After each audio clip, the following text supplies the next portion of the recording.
Beauty means quality. Quality പ്രൊഡക്ട്സുകളുമായി നിങ്ങളുടെ സൗന്ദര്യ സങ്കല്പങ്ങളെ സാക്ഷാത്കരിക്കുന്നതിന് ഞങ്ങളുണ്ട് കൂടെ. Royal beauty parlour and spa, Chelakkara. ഇങ്ങനെയും ജനപ്രതിനിധികളോ? തെരഞ്ഞെടുപ്പ് വാഗ്ദാനം വിശ്വസിച്ച കുടുംബം തെരുവിൽ. CCV അന്വേഷണം തുടരുന്നു. ഒരു ഉപതെരഞ്ഞെടുപ്പിന്റെ ബാക്കി പത്രമായ പഴയന്നൂർ പഞ്ചായത്തിലെ 7-ാം വാർഡ് കരിമ്പിൻചിറ പ്രമോദിന്റെ വീടിന്റെ മുമ്പിൽ ആണ് ഞാനിപ്പോൾ നിൽക്കുന്നത്. ഒരു തിരഞ്ഞെടുപ്പ് കൊണ്ട് അദ്ദേഹത്തിന് നഷ്ടമായത് ഉള്ള കിടപ്പാടം കൂടിയാണ്.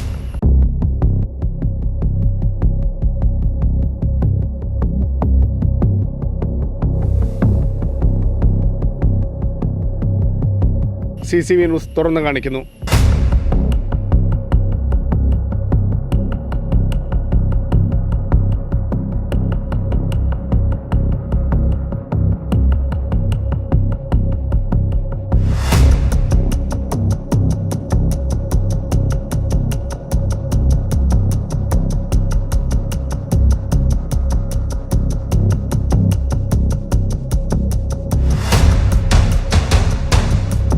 ഇക്കഴിഞ്ഞ ചേലക്കര ഉപതെരഞ്ഞെടുപ്പാണ് തയ്യൽ തൊഴിലാളിയായ പൊറ്റ കരിമ്പിൻചിറ പുളിക്കൽ പ്രമോദിന്റെ കുടുംബത്തിനെ വഴിയാധാരമാക്കിയത്. ഉള്ള കിടപ്പാടം കൂടി നഷ്ടപ്പെട്ടു. ഇപ്പോൾ 46 വയസ്സുള്ള പ്രമോദും ഭാര്യയും 16ഉം 12ഉം വയസ്സുള്ള പെൺകുട്ടികളും കഴിയുന്നത് യാതൊരു സുരക്ഷയുമില്ലാത്ത ഇക്കാണുന്ന കൊച്ചു പ്ലാസ്റ്റിക് കൂരയിലാണ്.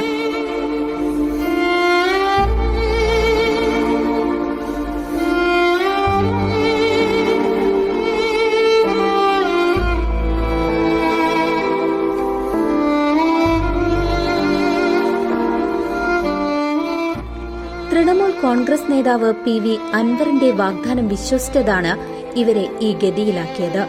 2 മാസം കൊണ്ട് വീടുപണി പൂർത്തീകരിച്ചു നൽകാമെന്നായിരുന്നു PV അൻവറിന്റെ വാഗ്ദാനം. ഉപതെരഞ്ഞെടുപ്പ് സമയത്ത് DMK സ്ഥാനാർത്ഥി NK സുധീറിനെ മത്സരിപ്പിച്ചപ്പോൾ ചേലക്കരയിൽ 1000 വീടുകൾ നിർമ്മിക്കുമെന്ന് അൻവർ മാധ്യമങ്ങൾക്ക് മുന്നിൽ പറഞ്ഞിരുന്നു. ഇതിനായി 4000-ഓളം അപേക്ഷകൾ സ്വീകരിച്ചു. ഏതാനും വീടുകളുടെ പണി തുടങ്ങുകയും ചെയ്തു. ഇതിനിടെ പഴയന്നൂർ കോൺഗ്രസ് പഞ്ചായത്ത് അംഗമാണ് PV അൻവറിനെ പ്രമോദിനടുത്തെത്തിച്ചത്.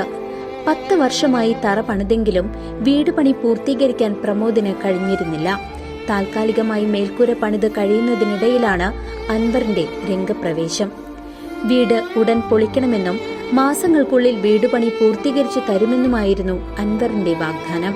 ഇതോടെ മേൽക്കൂര പൊളിച്ച് പ്രമോദും ഭാര്യയും 2 പെൺകുട്ടികളും വീടിനോട് ചേർന്ന പ്ലാസ്റ്റിക് കൂരയിലേക്ക് താമസം മാറി. എനിക്ക് 2 പെൺകുട്ടികളാണ്. അവരെവിടെ ആക്കിയിട്ട് എനിക്ക് ബുദ്ധിമുട്ടാണ്. സ്കൂൾ വിട്ട് വരുന്ന സമയത്ത് ഇവിടെ ആരും ഉണ്ടായില്ല. പിന്നെ ഞാൻ ജോലിക്ക് പോയിട്ട് വരുന്ന സമയം 7:15 വീടെത്തുമ്പോൾ ഇപ്പോൾ ഒരു കറണ്ട് പോയാലും മൊത്തത്തിലെല്ലാം കൊണ്ട് ഒരു പേടിയായതുകൊണ്ട് ഞാനിപ്പോൾ ജോലിക്ക് പോക്ക് നിർത്തി. ഇപ്പോൾ ഏട്ടൻ്റെ ഒരു വരുമാനം കൊണ്ടാണ് ജീവിക്കുന്നത്. ഒരു കുട്ടി +1 പഠിക്കണം, ഒരാൾ 6 പഠിക്കണം. ഒരു കാര്യം ഇപ്പോൾ ഞങ്ങൾക്ക് ഇപ്പോൾ എന്താ ചെയ്യേണ്ടത്, ഏതാ ചെയ്യേണ്ടതെന്ന് ഒരു ഇതിലാരോടാ പറയേണ്ടതെന്നുള്ളത് ഒരു ഇത് കിട്ടുന്നില്ല. തുടർന്ന് അൻവറിനോടൊപ്പമുള്ള ചിലരെത്തി ഏതാനും സിമന്റ് കട്ടകൾ ഇറക്കി കുറച്ചു ഭാഗത്ത് ഭിത്തി കെട്ടി മാധ്യമങ്ങളെ വിളിച്ച് വലിയ വാർത്താ പ്രാധാന്യവും ഉറപ്പാക്കി.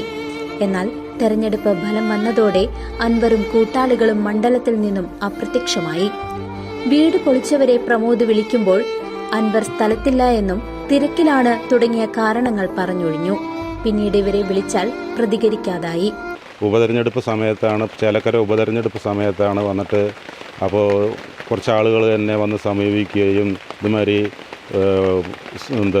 അൻവർക്ക് ഇതുമാതിരി വീട് തരാം എന്ന് പറഞ്ഞുകൊണ്ട് എന്നെ അർജൻറ്റായിട്ട് നിങ്ങൾ 2 മാസം കൊണ്ട് നിങ്ങൾക്ക് വീട് പൂർത്തീകരിച്ച് തരുന്നതായിരിക്കും, യാതൊരു വ്യത്യാസവും, നിങ്ങൾ പെട്ടെന്ന് വീട് പൊളിച്ചോളൂ എന്ന് പറഞ്ഞു. ആ പൊളിക്കുന്നതിൻ്റെ പൊളിച്ചും കൂടെ സാധനങ്ങൾ മാറ്റുന്നതിൻ്റെ ഇടയിൽ തന്നെ ഒരു കല്ല്, ഞാൻ ഇപ്പോൾ 750 കല്ല് ഞാൻ ഇതിൽ വെച്ച് കെട്ടിയിരുന്നതാണ്. അതായത് അളവ് പ്രകാരം, ആശാരി തന്ന അളവ് പ്രകാരം ഞാൻ ആ കല്ല് കളഞ്ഞ് പിന്നീട് ഒരു പണി വരരുതെന്ന് പറഞ്ഞിട്ട് ഞാനൊരു കറക്റ്റായിട്ടുള്ളൊരു അളവിനാണ് വെച്ച് കെട്ടിയിരുന്നത്. അതിലൂടെ ഇവർ ഒരു 10-300 കട്ട കൊണ്ടുവന്നിട്ട് ജോയിൻ്റ് ചെയ്ത് കെട്ടി അവരങ്ങോട്ട് പോയി. പിന്നെ അതിന് ശേഷം ഇന്നേ വരെ നമുക്ക് അവരൊരു വിളിയില്ല, ഒന്നുമില്ല, വിളിച്ചവർ അന്വേഷണമില്ല, നമ്മൾ വിളിച്ചവർ ഫോൺ എടുക്കുന്നില്ല, ഒന്നുമില്ല. പല ആൾക്കാരും ഞാൻ പലവരിനെയും വിളിച്ചു നോക്കി, ഒരു അന്വേഷണമില്ല, ഒന്നുമില്ല. വിളിച്ച സ്ഥലത്തില്ല, മീറ്റിങ്ങിലാണ്, അവിടെയാണ്, ഇവിടെയാണെന്നുള്ളത്. ഇപ്പം ഞാനും എൻ്റെ ഭാര്യയും 2 പെൺകുട്ടികളും ഇപ്പോൾ ഈ അവസ്ഥയിൽ ഇപ്പോൾ ഇവിടെയാണ് താമസിക്കുന്നത്. ഈ വെള്ളം വരുന്ന വഴിയിലാണ് ഞങ്ങളിപ്പോൾ ഒരു ഷെഡ് താൽക്കാലികം. ഇപ്പോൾ എനിക്ക് 10-2 ഇപ്പോൾ അടുത്തൊക്കെ വാടകയ്ക്കും 10-2000 രൂപയാണ് വാടക പൈസ ചോദിക്കുന്നത്. ഞാൻ ഒരാൾ പണിതിട്ട് കഴിയുന്ന ഒരു കുടുംബമാണത്. വീട് പൊളിച്ച മറ്റു ചിലരും പെരുവഴിയിലായി. തമിഴ്നാട്ടിൽ നിന്നുമുള്ള 15 കോർപ്പറേറ്റ് കമ്പനികൾ അവരുടെ CSR ഫണ്ടിൽ നിന്നും 750 വീടുകൾക്ക് തുക നൽകുമെന്നും 9 പഞ്ചായത്തുകളിലുമായി 1000 വീടുകൾ നിർമ്മിക്കുമെന്നുമുള്ള അൻവറിന്റെ പ്രഖ്യാപനത്തിന് തെരഞ്ഞെടുപ്പ് ഫലം വരുന്നതുവരെ മാത്രമാണ് ആയുസ്സുണ്ടായിരുന്നത്. പഞ്ചായത്ത് ഭവന പദ്ധതി ഗുണഭോക്തൃ ലിസ്റ്റിൽ ഉൾപ്പെട്ടതാണ് പ്രമോദിന്റെ ഇപ്പോഴത്തെ ഏക പ്രതീക്ഷ. പ്രമോദും കുടുംബവും ഇപ്പോൾ താമസിക്കുന്ന പ്ലാസ്റ്റിക് കൂരയ്ക്ക് മുന്നിലാണ് ഞാൻ. ഏതാനും കമ്പുകൾ കെട്ടിവെച്ച് ചെറിയ ചുവരുകളുണ്ടാക്കി ഈ ദയനീയ സ്ഥിതിയിലാണ് പ്രമോദും കുടുംബവും ഇപ്പോൾ താമസിക്കുന്നത്. തൻ്റെ 16ഉം 12ഉം വയസ്സുള്ള പെൺകുട്ടികൾ ഇദ്ദേഹത്തോടൊപ്പം ഈ പ്ലാസ്റ്റിക് കൂരയിലാണ് കഴിയുന്നത്. അധികാരികൾ ഇത് കണ്ടിട്ടെങ്കിലും ഇവരുടെ ഈ ദുരവസ്ഥ പരിഹരിക്കുന്നതിന് മുന്നോട്ട് വരണം. ക്യാമറാമാൻ വിഭിക്സിനൊപ്പം reporter CBOS CCV news Chelakkara.